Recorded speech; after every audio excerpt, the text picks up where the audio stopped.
Matt, we're here today to talk about the NBA Finals and more. So, how are you doing tonight, my friend? I'm doing pretty good. I got back from the gym recently. I feel pretty good. I've been watching a little bit of college baseball. The NCAA baseball tournament's going on right now, so I've been dabbling in that. But also Major League Baseball, both their teams are doing well, so it's a good day. It's a good summer to start. Well, it's not officially summer, but you know what I mean. Well, anyways, first we got to talk about the NBA Finals, but we got to talk about the conference finals here. This was kind of the shortest conference finals I've seen. The Boston Celtics sweeping the Indiana Pacers. Tyrese Halliburton was out for the rest of that series. That really hurt the Indiana Pacers. It does, and I talked about this with a friend of mine. The Boston Celtics, even though they have been really impressive this postseason. They have been playing teams that are not 100%. Look at their postseason run. First round, Jimmy Butler lists Miami Heat team. Second round, Donovan Mitchell lists Cleveland Cavaliers team. And now the Tyrese Halliburton lists Indiana Pacers. Now, if God forbid we see Luka Doncic or Kyrie Irving get hurt, knock on wood, because no one wants to see anyone get hurt.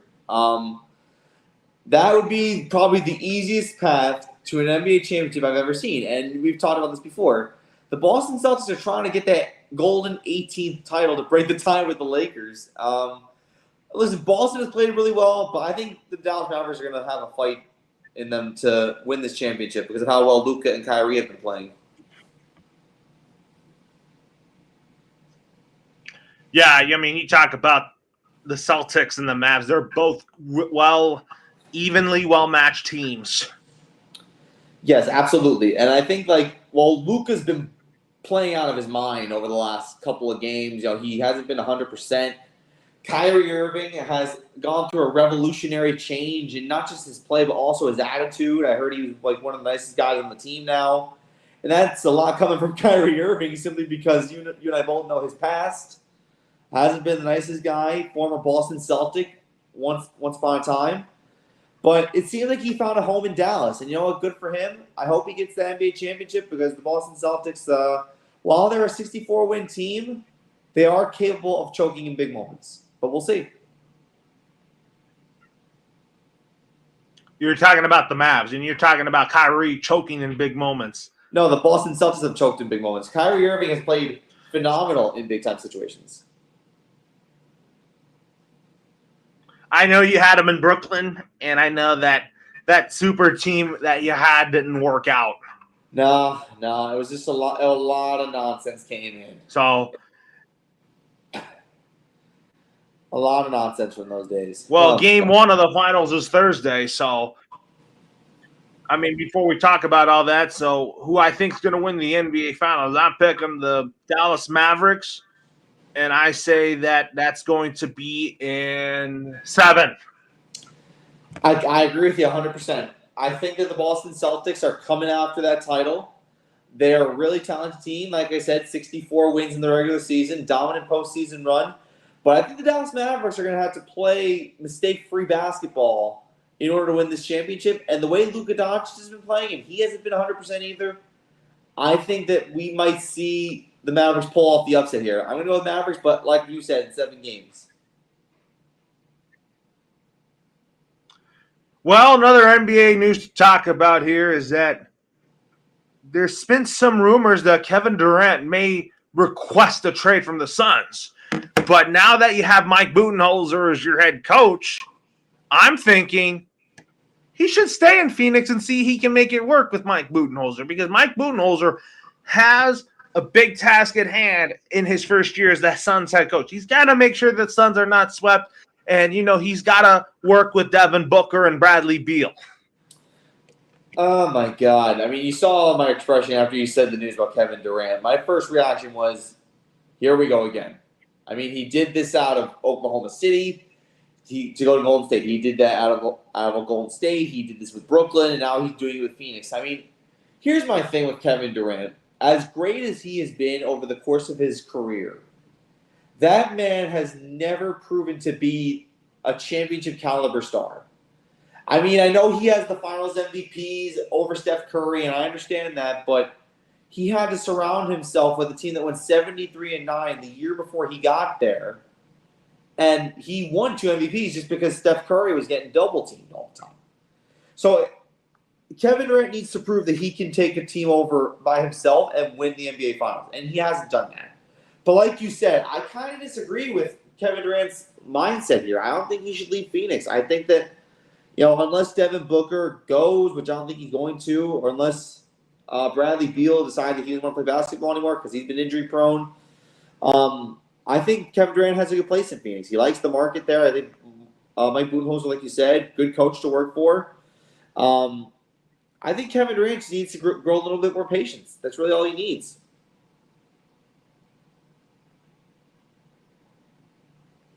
Yes, he needs to grow up and not make headlines for himself. Because, like I said, he did the same thing in Brooklyn. He wanted this big three in Brooklyn with James Harden and Kyrie Irving. He got the big three, and then his foot was on the line against the Milwaukee Bucks in the divisional playoff round in 2021. And what happened after that? The team fell apart. And then James Harden wanted out. Kyrie wouldn't get vaccinated, and then Kevin Durant left on top of that. And Kevin Durant wanted more ownership control. It wasn't given to him, and he just ousted himself out. And now the Brooklyn Nets are a mess. Yeah, the Brooklyn Nets are a mess. And, now that you got a young team there, but, you have to – and, I think the Brooklyn Nets are still in a rebuild. But, I think that the Brooklyn Nets are – I don't think they're going to be as good as what people think they are in the East, just because the organization is just kind of in dysfunction.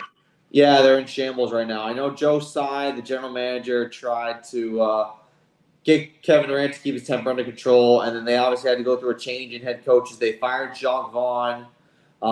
It's just been a mess. They got rid of Steve Nash before they got rid of Kevin Durant. It was just a big old mess. And now I think if you're the Brooklyn Nets, you're kind of looking at this and saying, you know what, at least we tried. But now we got to start over.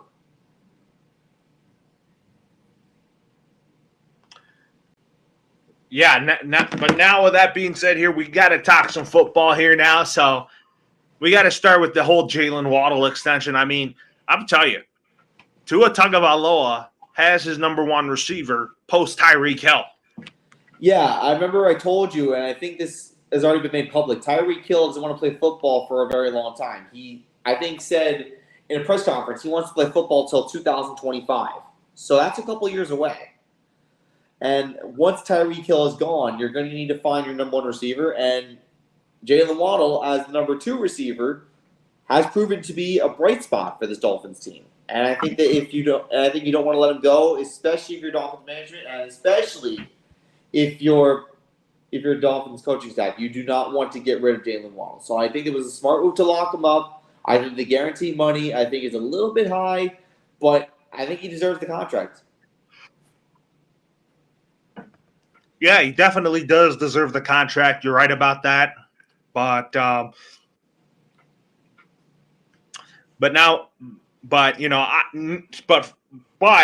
highest paid receiver right now is Justin Jefferson. I mean, we're going to see what he's going to do without Kirk Cousins. He proved it to us that he can play well without Kirk Cousins. I'm excited to see what he can do with J.J. McCarthy. I mean, you're looking at him. I mean, the contract, those of you who don't know, it's a 4-year extension, $140 million. 110 of that is guaranteed. He's making $35 million a year in average annual value. It's the highest non-quarterback contract in NFL history. But Justin Jefferson has proven that he deserves that kind of money. I mean, when Kirk Cousins went down and Nick Mullins was the quarterback, Justin Jefferson still put up gaudy stats. So he's proven that he can play well with whoever's under center. But now is a big chance for him to show with a rookie quarterback what he can do. And he is the best receiver in the NFL, whether you like to say that or not. Yeah, I mean, you talk about, right now Justin Jefferson's going to be the best receiver in the NFL. I mean, you're talking about other guys like Marvin Harrison Jr., the Cardinals. You also talk about Jamar Chase, getting Joe Burrow back. I mean, Joe Burrow, I think Joe Burrow is ready for a redemption season.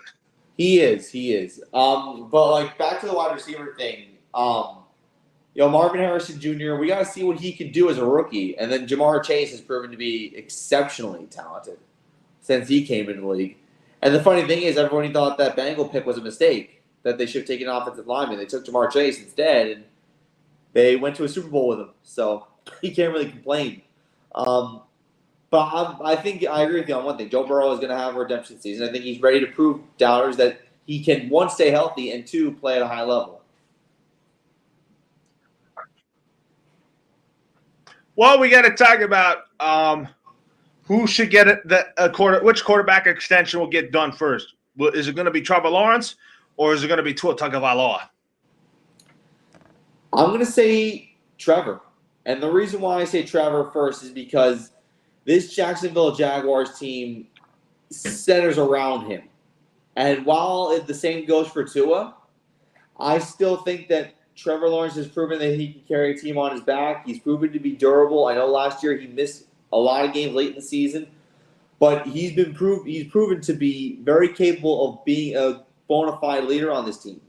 And I think Doug Peterson loves the guy, and I wouldn't see any other reason why he should get an extension first. But then here's the kicker. I think Trevor gets an extension first, but Tua gets the higher pay. I definitely agree with that. And I feel like both quarterbacks in Florida, the Jags and the Dolphins, they found their quarterbacks of the future. I mean, the Jaguars collapsing last year wasn't really all on Trevor Lawrence or Doug Peterson. Nobody thought the Houston Texans would be contenders right away. But if you look at the Houston Texans now, they are ready to be contenders. Oh, yeah, absolutely. I think what happened last year was Jacksonville lost Trevor Lawrence. He wasn't 100%. And then when he came back, it was too little too late. But I will say this. Losing the season finale to the Tennessee Titans was not exactly ideal because they were in control. All they needed to do was beat Tennessee on the road, and they couldn't do it. But other than that, you can't really fault them for anything else about that collapse.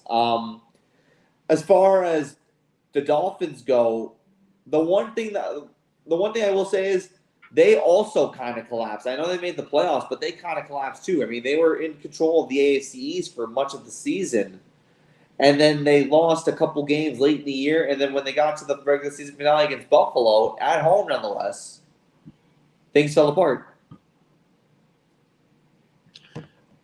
I feel like, the AFC East is going to be tough now. Now that you get a 40-year-old Aaron Rodgers, and we know that the Achilles injury he had last year, that's not the last image we want to see of him. I mean, Aaron Rodgers is good for the Jets right now, but long-term, the Jets need a replacement for him.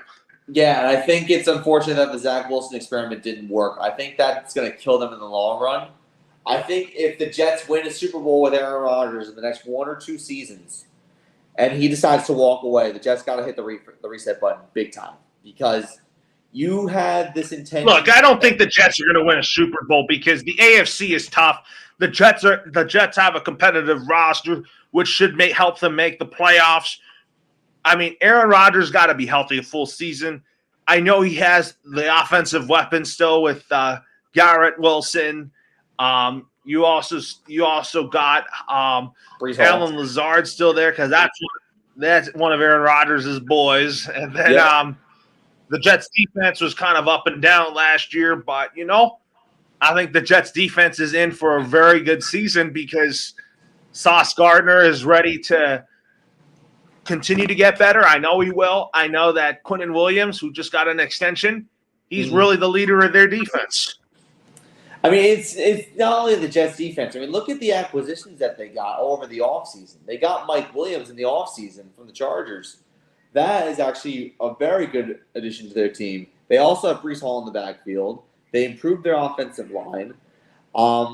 They really focused on the areas that needed more attention. And I felt like that was what Joe Douglas needed to do as general manager. Focus on the pieces that weren't the strongest.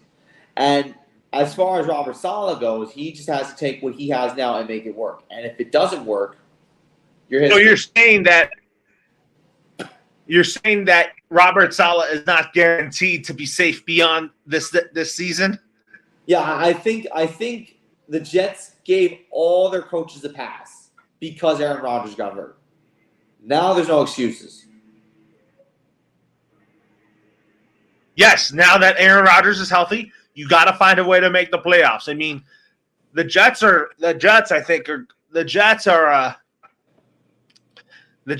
team that I think could make noise this year, but I know that that fan base, Fireman Ed, are so happy that Zach Wilson is no longer their quarterback. All the nightmares of Zach Wilson are done. Yeah, but you got to remember what Plan A was. Plan A was they brought in Aaron Rodgers to help Zach Wilson because Zach Wilson and Aaron Rodgers are like this. They're close. So the plan was Zach Wilson sits behind Aaron Rodgers for 2 or 3 years, and he picks up what Aaron Rodgers does on the field, and he learns from that, and he becomes a starter, and he's supposed to improve his play significantly. Not only did that not happen, Zach Wilson looks like he's a bust in the making because he's already on his second team. He's not going to be the starter in Denver, so that we already know who the starter is. It's going to be Bo Nix. Yeah, it's going to be Bo Nix. So it's just like Zach Wilson had his chance to really make himself a star in the NFL. He had the name, he had the looks, he was young, he had the off the field stuff. Like it was all set in stone for New York, and it didn't happen. Yeah, it did not happen. You know, New York is such a big media. It's a big media market, and you know the media is going to be bashing all over you. Oh man! Ask Eli Manning how dealing with the New York market was. The New York market gave Eli Manning nightmares at night. He couldn't sleep without a story being posted about him that was negative. Oh yeah, you're absolutely right about that because you're right about that because the New York market is one of the hardest markets that you will ever have to deal with. But we have some other debates here. We got to talk about the Bears here. Now that Caleb Williams is on board, a lot of people, I think Caleb Williams is worth the hype, 100%. I agree. I also really like the fact that they picked Rome Odunze, who was the best receiver in college football last year for Washington. I think the Bears, while they might not make the playoffs, I think they're going to be a really interesting and possibly fun team to watch this year because you look at this Bears offense, they got Keenan Allen also on free agency. They improved their running game. Their defense looks pretty good. The Bears have a lot to be proud of for what they did this offseason. Now, can they put it together? I don't know. But this is also Matt Eberflus's last chance. Why are you saying this is Matt Eberflus's last chance? Because in the 2 years he's been with Chicago, the Bears have been iffy. The Justin Fields situation was disgusting. Year 2, the Bears were competitive and they won 7 games and they looked pretty good. They looked like they were going to make a push when it was too little, too late.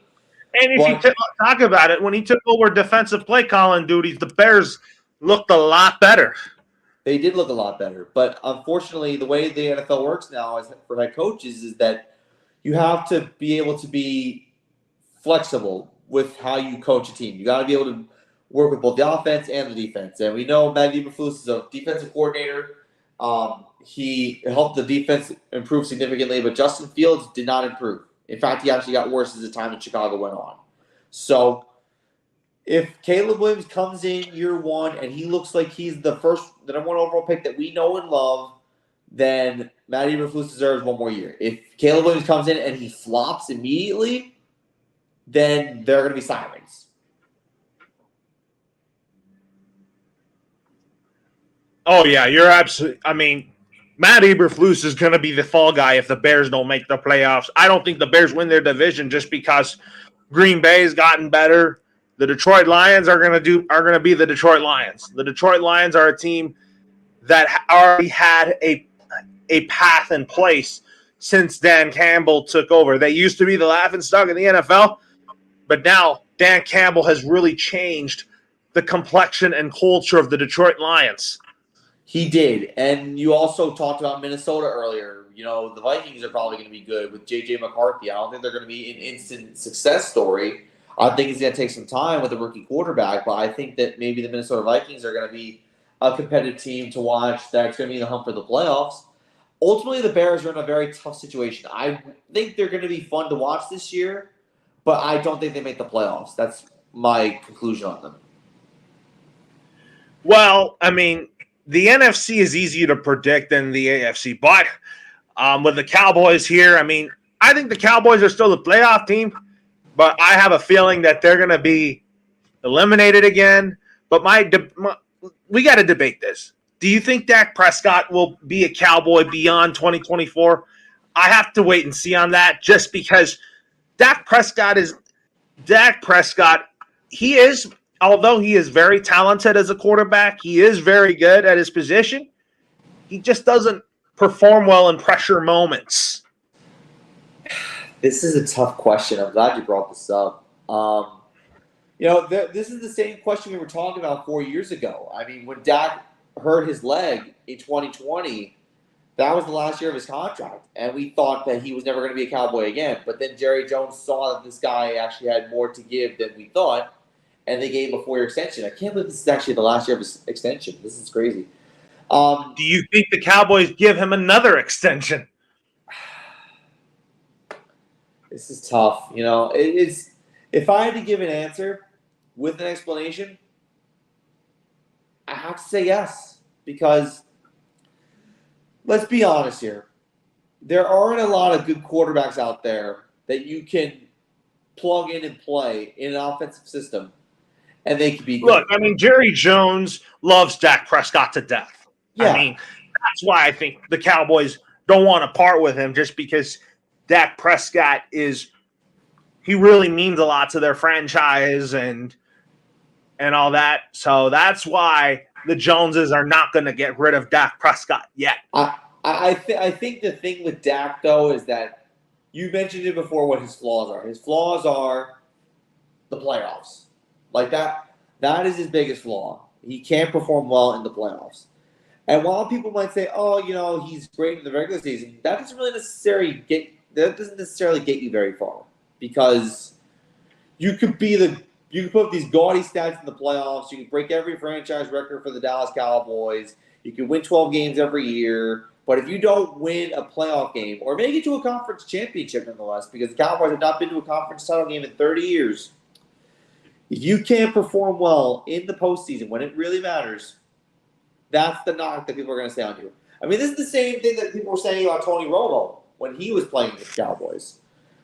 That was the big knock on him. But the reason why people love Romo so much in Dallas was because he was a media darling. He played well in the regular season. He made the team better. Everyone loved him. It was all those things and more. But if you talk about the Cowboys, if you talk about the Cowboys now and what their roster is going to look like, they should have drafted a running back, but why do they have to re-sign an old friend in Ezekiel Elliott? I know Deuce Vaughn is going to be good. I mean, I think Deuce Vaughn will be good, but this Dallas Cowboy team is probably the Dallas Cowboys. They're going to go running back by committee, and I'm not really a fan of that. I'm not a big fan of that either. I mean, I've seen flashes from Deuce Vaughn. I think losing Tony Pollard is going to hurt them a little bit, because Tony Pollard was just this explosive running back that could do a little bit of everything. It stinks that he's gone, but if I had to say this, I think that bringing Ezekiel Elliott back was not really the smartest move, because they saw last year what Zeke did, and that was nothing for the Patriots. I'm running back by committee is not exactly the smartest idea, unless you have two really good running backs that can both rush for 1,000 yards, which the Cowboys really don't have. Running back position is going to be thin for the Cowboys, but I think receiver, they still got CeeDee Lamb. Their offensive line is still good. Their defense, Michael Parsons and company are going to be blitzing. It's going to be insane again.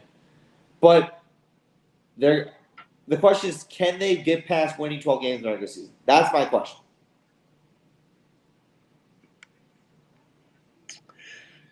That's a hard question just because, the Dallas Cowboys, everybody hypes up the Dallas Cowboys every season, and they don't really live up to the hype.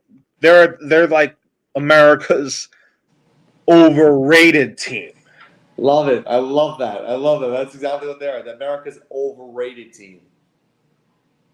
They're not America's team. That was during the 1990s, during the Aikman, Johnson, and Emmitt Smith and Michael Irvin era.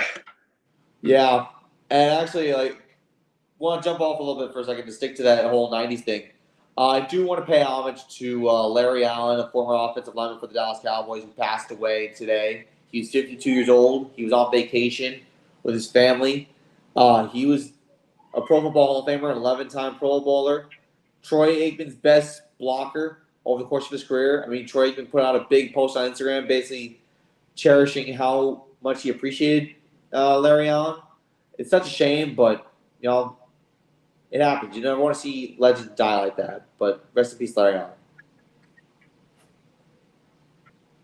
Oh, absolutely. He is at heart, he is a Dallas Cowboy legend.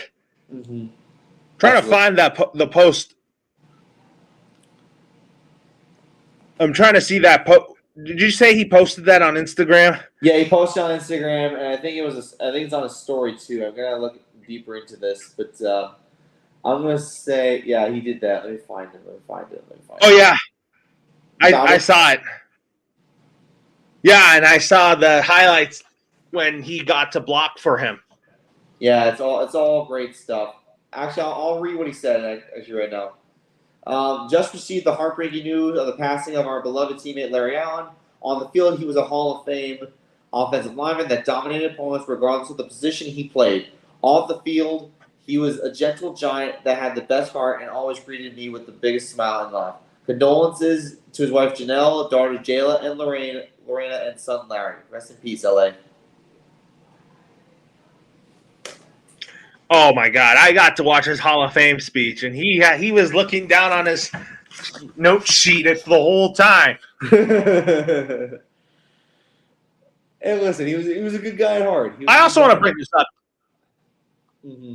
I also want to bring this up to you. Do you think the 49ers should think about extending Brock Purdy, or should they find a trade partner for Brown and Ayuk? Another good question. Because we have a post. No, I mean because they have that post June 1st designation. That's why I asked that. Yeah, that's a good point. Wow, that's a good question. Find a trade partner for Brandon Ayuk or extended Brock Purdy. I mean, like John Lynch said that they're gonna ride it with Samuel and Ayuk, and Samuel and Ayuk as the 1-2 tandem on the 49ers. I would honestly go ahead and extend Brock Purdy. I know there are a bunch of people that think he's not the premier quarterback material, but this kid from Iowa State has proven that as Mr. Irrelevant, you could literally be as successful as you want to be, and he's proven to be nothing but successful. I mean, yeah, he fell short in the Super Bowl, but that's really because the Chiefs have postseason experience and the 49ers really don't. That's really the problem. I think Brock Purdy deserves an extension. I wouldn't find a trade partner for Brandon Ayuk just because he's so valuable to Brock Purdy's passing game. So I would find Brock Purdy an extension. I would give him an extension and cut a deal with him. Do you think Ayuk still is part of their future? Yes. Because he's the best pass catcher that the 49ers have. I know Deebo Samuel's still there, but Deebo is more of a flex guy who can do a little bit of everything. So I think that you could I think you have your number one receiver in Ayuk. You have your slash guy, Deebo Samuel. You have Christian McCaffrey, who can do literally everything that you ask him to do. And then you got Juwan Jennings and company. You got a lot of weapons on that Niners offense. So I think you got to utilize all your weapons and give your number one true receiver an extension. Do you think the Carolina Panthers will be one of the surprises in the NFL this year? Not yet. The reason why not yet is because the Panthers, I think, did work over the offseason, but I don't think they did enough to get to where they need to be. I know the NFC South is really, really, really bad, but the Panthers are not exactly the best team in that division either. You're saying that, but are you thinking that Dave Canales will get the best out of Bryce Young? Yeah, I think he's going to unlock his true potential, but you got to remember, I know you wanted Frank Reich to work in Carolina. Unfortunately, that didn't pan out to be that way because of ownership problems and just rookie bumps that unfortunately Bryce Young had to learn. He took a lot of punishment. He took a lot of hits. He threw a lot of interceptions, and the coaching wasn't great because the offense was confusing. I think Dave Canales things will be clearer, but I don't. You're going to expect results overnight. You're not, because the Carolina Panthers are a young team, and and if you look at the NFC South, you got the Saints. The Saints are not going to win because they have aging veterans on their roster, and they're a mediocrity team. Yeah, the Saints are mediocre. The Bucs, I think they're going to take a little bit of a step back, even though Baker Mayfield put up the season of his life last year. I know they re-signed a lot of guys, but I'm not sure if the Bucs are exactly going to be the NFC South favorites. I think if you look at the betting odds, I think the Falcons are probably the favorites to win that division, and rightfully so. Kirk Cousins and that running game and those receiving core that he has. Michael Penix, I think, is the future of the Falcons, but let him sit a year or two. Yeah, exactly. I think that you're giving Kirk $180 million, invest in that, and see what he can do. And then that's why it was a good thing you talked me out of my Madden League to not start Penix over Cousins right away, because that wouldn't be fair to Kirk Cousins either. No, it wouldn't be fair because you're giving Kirk Cousins all this money and you're only going to sit him. I mean, it really doesn't make sense. Where I would place Penix on the depth chart, I would list him as third or second on the Falcons depth chart. Who would be the second string quarterback if not Michael Penix? I don't know who their other quarterbacks are besides Penix, because is it Taylor Heinicke's on the roster? I'm still looking that up, but the Falcons don't have Desmond Ridder, and Desmond Ridder didn't turn out well. That was a disaster. That was a true disaster. Do you think Raheem Morris is the right coach for the Atlanta Falcons?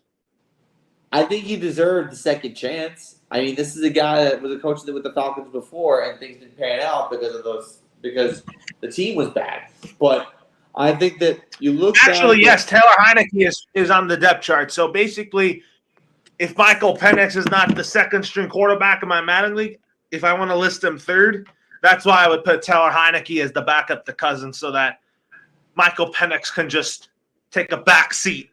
Right. And I think that, you go back to Raheem Morris for a second. I think you talked about, can Raheem Morris be successful with the Falcons? I think he can. I mean, the guy's been through a lot, and I think he's learned a lot. And when he was in Tampa, it wasn't his fault. He got fired because I just felt like ownership of the Bucs then didn't have belief in him. Yeah, the Glazers kind of did him dirty. I really do think that Raheem Morris deserves another chance to prove that he can coach in the NFL, and actually he's a leader of men. Rams players were excited when they got the job in Atlanta because they feel like this guy has worked his way to get another opportunity, and he deserved it. I mean, it's a shame that Bill Belichick is not coaching the NFL right now because of certain things off the field, but I think that if a guy deserves it, he deserves it. And why give a coaching job to a guy who's an established name than give it to a guy who's put in the work and worked his tail off just to get back in the coaching ranks? Do you think if the Cowboys fired Mike McCarthy, do you think the Cowboys' first choice is Bill Belichick? Absolutely. Do you think Jerry Jones should go that route next year? I want to see what happens next year. I think that you go with a guy who, like Belichick, who's been a proven winner.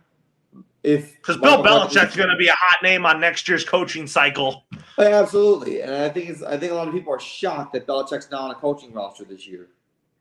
Bill Belichick's a Hall of Fame coach. I mean, I felt like last year it was a bad year for us, but it was not all on Bill Belichick. Yeah, no, there was a lot of other factors that led to Belichick's demise. Although I will say that the main reason he's not a coach in the NFL is because Robert Kraft did him so dirty talking about him to other teams. Yeah, because he told Arthur Blank to not trust him. Yeah, I think that wasn't right. That wasn't the right thing to do. No, that's not. And then, but we talk about three-peats.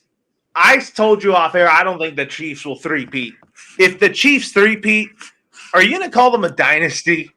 Well, there's no other word to call them. There's no other word to call them at that point. I mean, they've won 3 in 5 years. I don't know how you consider that not being a dynasty. They've been to 4 Super Bowls in a 5-year span. They've won 3. Mahomes, Kelsey, and Reed are the 3 big faces of the league, plus Taylor Swift. But that's a different subject for another day. It's just like amazing what this team's been able to accomplish. And I've said, the Chiefs won the last 2 Super Bowls without a great receiving core. Now they got Xavier Worthy. And they're already the favorites to come out of the AFC. I mean, look at this already. But if they win a third, well, if you talk about the AFC, the top is going to be tough because I think the Baltimore Ravens are going to look a lot better now that Derrick Henry is there because the Ravens they want to take it a step further, and I think they will.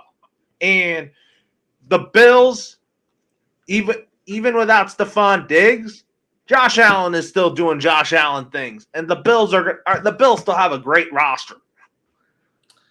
And I also mentioned the Houston Texans a couple of times. I know I'm high on them this year to make it to a conference title game just because if you look at what C.J. Stroud did in his rookie year with a rookie receiver, a cast-off receiver, and now you got Stephon Diggs, and you got Joe Mixon, and you got you got a good defense. You got a lot of stuff going on in Houston.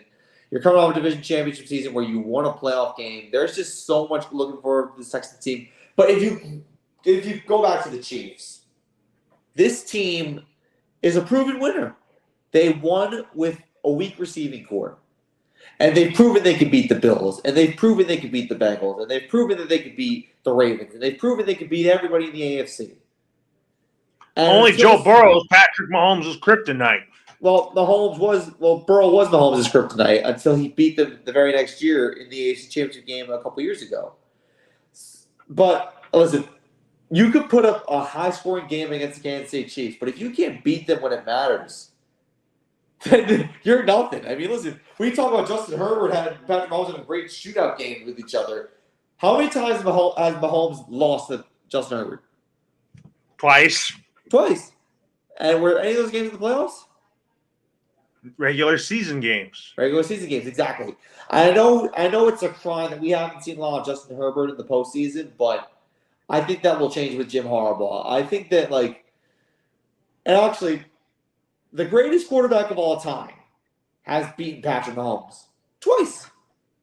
That's Tom Brady, my guy. That's my guy right there. Yeah, and then people are saying that Joe Burrow beating Mahomes in 2021 AFC title game was a one-off because Burrow has not beaten Mahomes ever since. Well, talk about the AFC. I think the top dogs are the Chiefs, the Ravens, and then the Jaguars and the Chiefs, Jaguars, Ravens, and then Buffalo or Miami. And then I would throw Houston in there. I would throw. Here's the thing with the AFC. The AFC is so good across the board. You don't know who's going to be bad. I mean, the NFC is a crapshoot. You know who's going to be good. You know who's going to be bad. You know what team's going to stink. I can tell you the Giants are going to be the worst team in the league, and I'll probably be right 100 times out of 100. With the AFC, you look at that conference. people say the Cleveland Browns. Like, the Browns are good too. I mean, God. I mean, the Colts and Titans are the worst teams in the AFC, and those two teams are actually not too bad. Well, I think the Colts are going to be good when Anthony Richardson comes back. Yeah, I mean, that's the thing. Like, the Colts are looked at as the weakest team in the AFC right now, and they have an upside. Their upside is tremendous.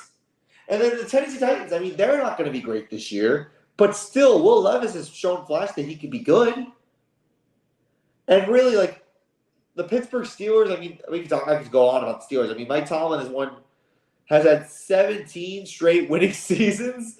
I mean, that's just incredible. I mean, every coach in the AFC has a pedigree. Every team in the AFC has talent. Every team in the AFC has a shot at winning, a legitimate chance at saying, we're going to make the playoffs this year. You can't say that about the NFC. But you all the problem with the AFC teams are? The Chiefs are going to be the top dog, and unless you can find a way to get past them, that's it. That's it. Yeah, and then you also talk. I mean, I feel like the wild card race is going to be the big storyline in the AFC. Yeah, and like, I think you discussed that the Ravens are probably going to be the division winners of the AFC North. I think you're right about that. I think the AFC West is like that's a given. I mean, come on now. The AFC South. I mean, the Texans and Jags are probably going to battle tooth and nail for that, and I think the AFC the AFC North rather. East. The East, excuse me. Yeah, that's going to be a fight between Buffalo, Miami, and maybe even the Jets. Yeah, I mean, the reason why I picked the Dolphins to win the division this year is because of what happened last year. I mean, I like Buffalo, and I like that roster with Josh Allen. They're well coached by Sean McDermott. Yeah. But I just like Miami's roster better just because Mike McDaniel has a very good personality to being a head coach. He's already become an offensive mastermind with Tua Tagovailoa. Yeah, with the way he got Tua off the ground, I think that just shows you that this guy really has the it factor. Even though I call him a nerd because he is a little bit of a nerd with his personality, he's a great coach. But who doesn't love nerds? I mean, really, I love nerds. Yeah, the Mike McDaniel, I think, is the right coach for the Miami Dolphins because the offense flows with him. But I just wish that he didn't scapegoat Vic Fangio because I don't think Vic Fangio wasn't the issue.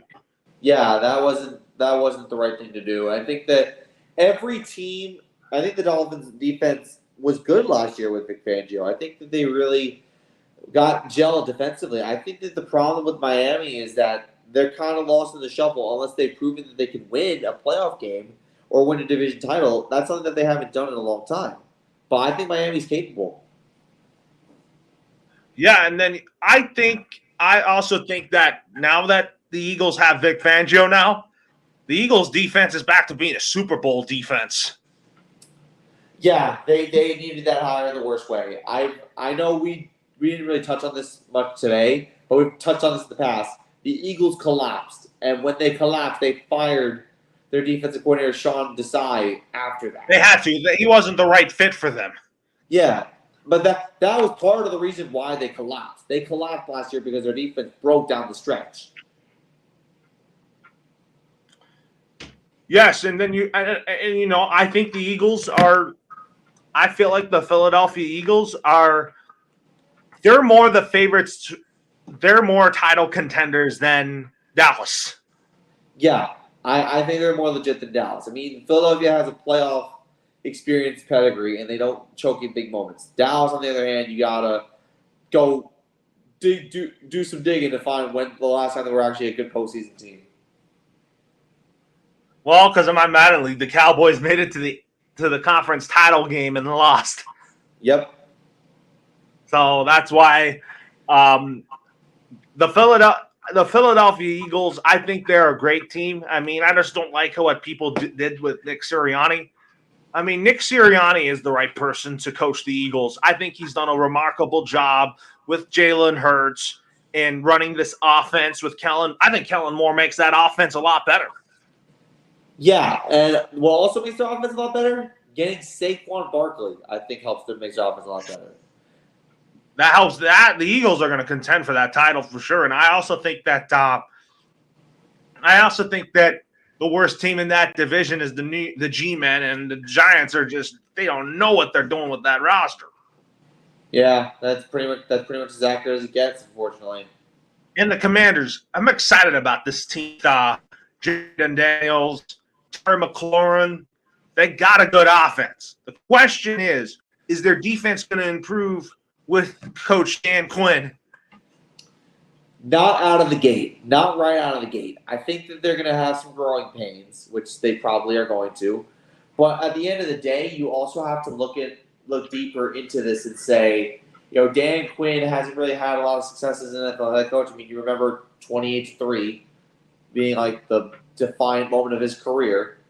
Dan Quinn has learned a lot, and he's been through so much. I mean, when he was defensive coordinator for the Cowboys, you saw that defense was electric with him leading the charge.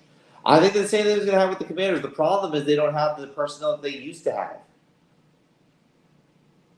Oh yeah, Bob. Firing Ron Rivera had to happen. It had to. It was not a match made in heaven, especially with the new ownership group led by Josh Harris and Matty Johnson. It wasn't going to work. No, I think Dan Quinn will work in Washington. I think he's a great coach. I mean, his tenure in Atlanta wasn't good towards the end, but I feel like Dan Quinn getting another opportunity with a team like this is going to be good for Dan Quinn. I mean, under the direction of Dan Quinn, Matt Ryan became an NFL MVP. So there's a lot of optimism with Dan Quinn being the head coach. But like I said, I'm not sure. I mean, let me take it to another context. The last time the Washington Commanders drafted a rookie quarterback who was a Heisman Trophy winner, you got to go back to 2012 when Robert Griffin III. And the hype was surrounded RG3, and RG3 kept getting hurt. Well, you got to remember, his rookie year, he was sensational. His rookie year was incredible. Then, like you said, he kept getting hurt. And Mike Shanahan, who was the head coach at the time, was a defensive-minded guy. But then once the injuries started piling up and Robert Griffin III's career just kept getting lost in the shuffle, they fired Shanahan. I think that's going to happen right away with Dan Quinn because Dan Quinn's the new face in Washington. And I think Jane Daniels is more of a talented player than Robert Griffin III was when he was in the NFL. No offense to him, but that's how I feel. Oh yeah, absolutely. But now we got to talk some baseball here. We got to talk about the whole first situation with Jorge Lopez when he threw his glove into the stands. I mean, we got to talk about first what is going on with the New York Mets. Are they going to be big time sellers? Are they going to be trading everybody, or do they find a way to keep Pete Alonso first? I mean, the Mets are a disaster. They're a total disaster. I mean, they're not the worst team in baseball. That designation goes to the White Sox, but the Mets are totally a mess. I mean, they're blowing games. They're losing. Players are throwing gloves into the stands. They're called the worst team in baseball by their own players. Carlos Mendoza does not have control of the team. It's just like it's a mess. It's a total mess. And the Mets, I wouldn't be surprised if they're selling at the deadline, but I know players that they're not going to let anyone touch. They won't trade Pete. I don't think they're going to trade Pete Alonso because they got to find a way to make him their face of the franchise. He already is, but he's a free agent at the end of the season, so the Mets are going to do everything they can to keep him. Yeah, the thing is with Pete Alonso, like he's the franchise guy, but like there's not much else going on with this Mets team. I mean, Francisco Lindor, Jeff McNeil. Brett Beatty's faded. I mean, the pitching has been bad. I mean, Kodai Senga's trying to do everything he can, but it's not enough. But the Mets, we haven't dived into the Jorge Lopez thing, but I kind of want to dive into that a little bit. What was he thinking? Yeah, he threw his glove into the stands. He got ejected for saying something that he shouldn't say. And then the worst part is, post-game, he goes and he tells the media that the Mets are the worst team in Major League Baseball. That's just not professional. No, it's unacceptable. And you know what? I don't like saying bad things on people. He deserved to get designated for assignment after that. Absolutely. I mean, who's going to want him now? I mean, you said you wanted the Dodgers to take him so he could clean up his act. Yeah, but do the Dodgers want? But do the Dodgers like uncharacteristic guys? No. No, they don't. I mean, I mean, if you ask me, Jorge Lopez is probably going to go back to Japan. He probably goes to Japan. I don't really think that he has a place in Major League Baseball. You don't go to the New York media and call your team the worst team in Major League Baseball. Period. Oh no, you don't. But staying in the NL East, now that Ronald Acuna Jr. is out for the year, the Braves to me are still a playoff team even without him. But will they have that same luck they had from when they won the World Series in 21 for now? Yeah, I feel bad for the guy. I mean, 2 torn ACLs in 3 years. I mean, that's tough to swallow. The Braves have a lot of talent, but unfortunately, the National League is just so good. I mean, the Phillies are amazing. The Dodgers are good. If you can't get past those 2 teams, I don't really know what the Braves can do. And they need Ronald Acuna Jr. to get past the Phillies, that's for sure. And they can't even get past the Phillies with Ronald Acuna Jr. in the playoffs. So that's the main thing. I mean, the Braves with Ronald Acuna Jr. can't get past the Phillies. Without Ronald Acuna Jr., good luck getting past the Phillies in the playoffs. Good luck even competing against the Phillies. Yeah. Oh, but yeah, you're right about that because you said this is the Phillies' division to lose now. Now that they're 42-19, and the Phillies are one of the best teams in all of baseball right now. Yeah, no, you're right. You're 100%. Well, the Dodgers just took 2 out of 3 from the Colorado Rockies, and they are on the road to take on the Pittsburgh Pirates, which they should sweep. And then the New York Yankees in what could be a fall classic preview this weekend. First off, you gotta acknowledge the New York Yankees for a second. I mean, the Dodgers look really good too. I mean, 36-23, I think is their record right now. Yeah, we are 38-23, and we are the second. We still have the second best record in the National League, but the New York Yankees are 42-19, and a lot of people thought that they were going to continue. They're going to make another step backward, but when they got Juan Soto, my gut tells me the Yankees are going to find a way to keep Juan Soto beyond this year. Oh, absolutely. And you want to know what the amazing thing is about the Yankees this year? It's the fact that Garrett Cole has not even pitched a single game this year. And Luis Gil's carrying the load. Carlos Rodon has improved. Marcus Stroman's doing his thing. Nestor's bumpy at times, but he's getting through it. And then Clark Schmidt is doing what he can to get the team to win. So when Garrett Cole comes back, you're going to have to make a decision. Who do I sit? Don't sit Luis Gil, that's for sure, because he's got a sub-2 ERA. Probably move Schmidt as a swing man. I mean, Schmidt has a lot of experience being a bullpen guy, so I can see where you're going with that. But just because because I think Luis Gil is going to be a factor in the New York Yankees rotation for many years to come. I mean, think of it. This kid is a sub-2 ERA, and he's only a rookie. Yeah, I mean, you talk about him being an upgrade of a back-end starter over guys like Domingo Germán and all that. Yeah, I mean, the thing with him is that he's much like a Garrett Cole where he can strike out a lot of batters, but he can also go 7 innings, which I think is really good for a kid who's a rookie. I mean, that you really don't get that from starting pitchers these days. I mean, you're lucky to get 6. But it's not even just like the pitching is decent enough. You got to look at Juan Soto. And Juan Soto, God bless his soul, because the New York Yankees, I don't know where they would be without him. I don't know where they would be without Aaron Judge either. But you're talking about a team that just went 7-2 on the West Coast. Do you know how hard that is to do? It is very, very hard. It's very hard for the Dodgers to have a winning road trip in the East Coast. Yeah, exactly. Like when you're going coast to coast, you got to realize how hard that is.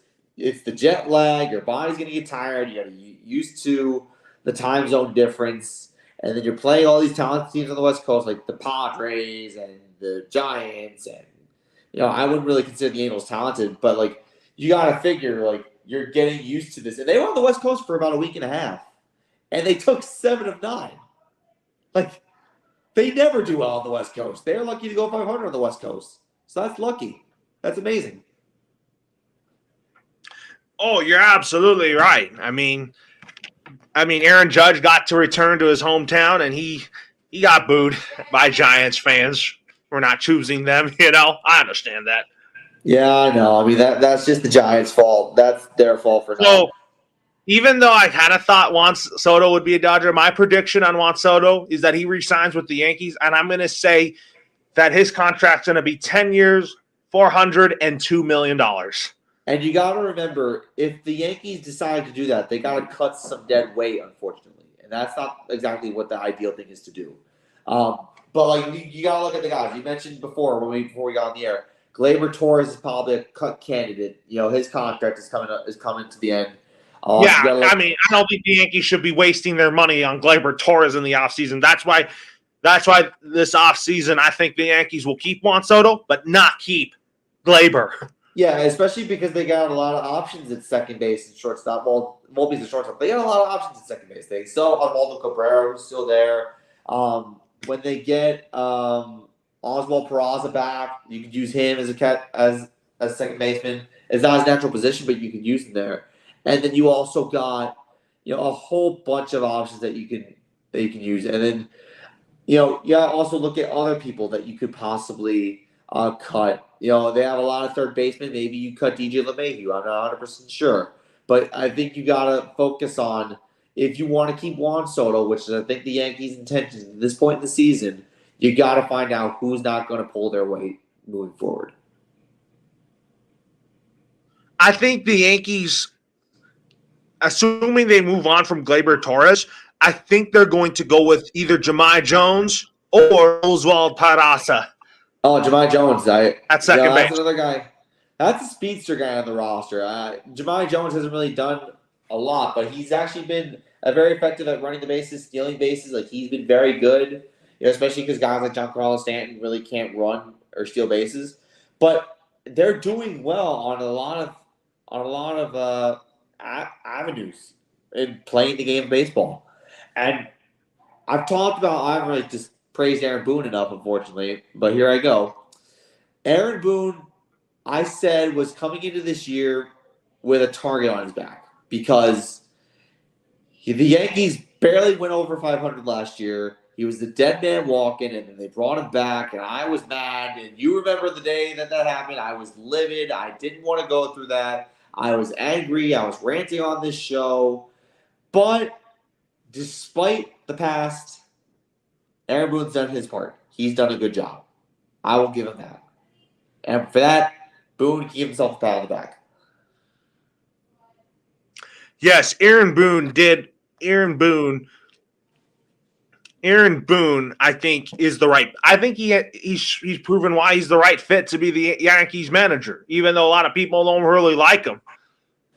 I mean, it's hard to make the transition from Torre to Girardi to Boone. It really is hard because Joe Torre, you're talking about a 3-time World Series champion, or 4-time World Series champion, rather. 4-time World Series champion, no-nonsense manager, and then Girardi, a former World Series champion from 2009, which was the last time the Yankees hoisted the World Series trophy. He was a no-nonsense guy, was not going to take any crap from anybody, and then you got Boone, who was a former analyst, who was not really well received by the media when he first got in, but I think the more good that team does, the manager has less pressure to deal with from the media. And you and I just discussed, the New York market is cruel. It's a cruel, cruel world dealing with the New York market. But Aaron Boone this year has so far made it work. Feel like next year, I feel like the Yankees will retain Juan Soto, but I don't think they retain Alex Verdugo just because I feel like Jason Dominguez is gonna be an X factor next year. That's a good point because Verdugo has played well too. I mean, the Yankees, I know they have 100 games to go, but you still got to evaluate what you have right now, and if you make the playoffs or if you win a World Series. Let's just say I'm not even going to discuss World Series right now, but like if you play well and you continue to play well and you have all these guys who are contributing to a good team, you got to evaluate who's going to stay and who's going to go because we want to make room for Juan Soto, and it's going to cost probably $400 million to keep him. And you got to factor in the fact that you're paying Judd $300 million, Cole $300 million, and Stanton $300 million. Stanton, I don't think anybody wants that contract of his, but I still think Giancarlo Stanton is a big factor. One of the best DHs in the American League right now. No, I agree with you on that one. I think that Giancarlo Stanton, I talked about it last year. Stanton has had problems seeing the ball. He strikes out a lot. But one thing that I will say that Stanton has done so much better is that he's not chasing in every low pitch that he sees. Everything that's down the way, he's not chasing. When he sees a good pitch, he takes it and he drills it. And he's running the bases better. And I think it's probably because of the weight he lost in the offseason. So the bottom line is like the whole Stanton thing, great. But I want to get into I've talked a lot about the Yankees. I want to talk about your Dodgers. I want you to talk about your Dodgers for a second. What are they doing well, and what could be better? Well, I think what could be better for the Dodgers is the bottom half of the lineup. I mean, Miguel Rojas has just been unbelievable. I mean, a lot of fans want to see more of him as shortstop, which I think he should. That way, because Mookie Betts he's had a hard time playing shortstop, but I think Mookie Betts can play shortstop. It's just because playing there is just hard. It's very demanding. Second base, you don't have to throw as far, but I don't think the Dodgers get Bo Bichette. I like Bo Bichette though, but I'm going to say no thank you to that because Bo Bichette may cost too much. Right. And I also think that the top half of the lineup is not really the issue. I feel like that when we get a lot of starters back healthy, you better watch out for us. And so far, Ohtani's panning out. I mean, he's leading the league in batting average. Well, I can't wait to see him pitch next year, man. I bet. I mean, that two-way... Because I think he is... That two-way stardom is something. It is. So, it is. That's why I think with the Dodgers... Because I feel like the Dodgers, we have a great team. I think... But a lot of people are saying, what are we going to do at the deadline? I think the Dodgers will need to get another bat at the deadline to strengthen the bottom half of the order. Okay. And I think that's pretty much it. All right. And Max Muncy's still out. I mean, I feel like we're a better offensive team with Max Muncy. Mm-hmm. No, I agree 100%. But Max Muncy... But I think that... But Max Muncy is not healing as expected. So that's why I'm saying that when we get Max Muncy back, the Dodgers offense will be still very lethal. Listen, the Dodgers have a lot of depth. That's the one thing I will say. I know the bottom half of the order, like you mentioned, isn't exactly ideal. But like you said, they're missing a couple players. And man, you remember they're only a few games behind. And there's some other young guys I like too. Like, I mean, Andy Pye has just been phenomenal. I mean, the guy came up, he really burst onto the scene right away, and he really has wowed Dodger fans. Yeah, absolutely. And Will Smith, he's already living up to that contract he got. I heard Will Smith's been doing a good job so far this year. But I also think even though Teoscar Hernandez is on a 1-year deal, that's a player I want the Dodgers to keep beyond this year. So that's a guy you're looking at in the offseason, probably giving him an extension to his contract. Yes. I mean, I don't think this offseason we're going to make that much additions, but I also heard that the Dodgers this offseason are linked to Roki Sasaki. and who is friends with Yoshinobu Yamamoto, Yep. and I'm like, Roki Sasaki to the Dodgers would be something. I mean, you're looking at the Dodgers lineup right now. You're looking at their roster. They have a lot of guys from the Japan. But I also think that the Dodgers should be open to upgrading the infield during the offseason because, I mean, Ha-Seong Kim is on the Padres right now, but I would love for him to be a Dodger and play with Mookie Betts because Ha-Seong Kim, he's just this underrated player that just knows how to hit for contact, and he has power. Yeah, absolutely. I think you hit the nail right on the head. Real quick, we got to talk about the worst team in baseball right now, and that's not the Oakland A's. It's the shy Chicago White Sox. They're the laughing stock of baseball right now. They're the laughing stock of baseball right now. I mean, listen, when you're 15-45.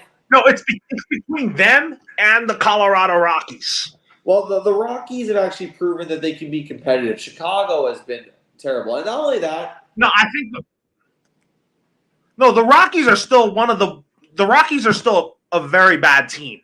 They are a bad team, but they have more wins than Chicago does. Chicago is 15-45, like I said. I'm surprised about that, man. 15-45, that's means a quarter. If you look at the Rockies, the Chris Braun contract hasn't really turned out. He's turned out to being a bust with the Rockies. Yeah, and unfortunately, he's going to spend the rest of his career there. He's going to be stuck there, unfortunately. I don't think anybody's going to want that contract. No, it's unfortunate because this is a former World Series champion. He should have been on a winning team. Yeah, he should. The Rockies really, really did him dirty. But, you got to also look at the fact, I mean, I brought this up time and time again with the White Sox.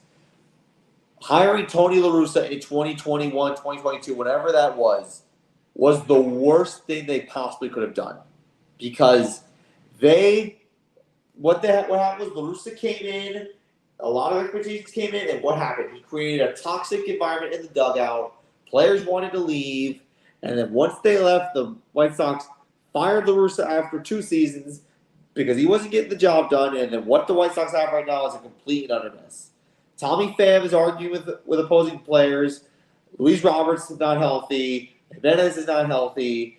They're not going to be touched at the deadline. You can get rid of Tommy Pham if you want to, but at the end of the day, the White Sox, here's the worst part. The White Sox are 15-45. They want to be sellers at the deadline. They got nothing to sell. They got nothing to sell. They're not going to be trading guys like Luis Robert or Eloy Jimenez. The point of the deadline is to get good value for good players that you want on a bad team. The White Sox are so bad, they got nothing. They got absolutely nothing. No, they don't. I mean, they're going to trade Tommy Pham. Yeah, Pham's probably a goner for sure. Tommy Pham is not going to be on a team like that. He's going to go on a team that's going to help him, that he can help win a World Series. I mean, maybe the Red Sox are only 3.5 games out of a playoff spot. You think he'd want to return there?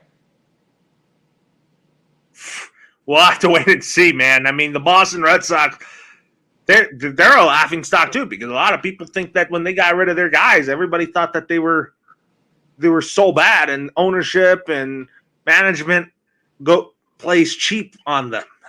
I mean, the thing with the Red Sox, but the Red Sox aren't bad than what people think they are. Yeah, they're not as bad as people thought they were going to be. I mean, they're a 500 ball club, which actually isn't a bad spot to be at this point in the year. So that's a positive. But as far as them making the playoffs, they'd have to make a splash in the deadline to really put themselves over the top, and I don't think they can do that.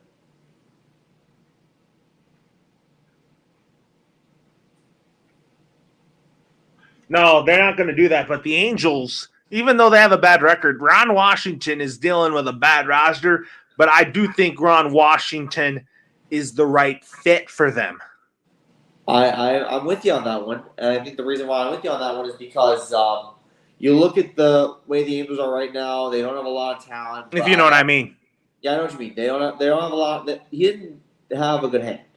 But you have a 3-time former MVP in Mike Trout to build your team around. I mean, yeah, he's at the point in his career where he's not going to be as productive anymore, and he's not as healthy as he's been in the past. But sorry, guys, we're dealing with technical difficulties here. Thank you for your patience. No, now you can hear me. I was saying that Ron Washington is a no-nonsense guy for the Angels. Yeah, he's no nonsense. I think he has a reputation to be very competitive and very, decisive with what he wants for his team. I think it's going to take some time before the Angels are good again. That's the only problem I have to say.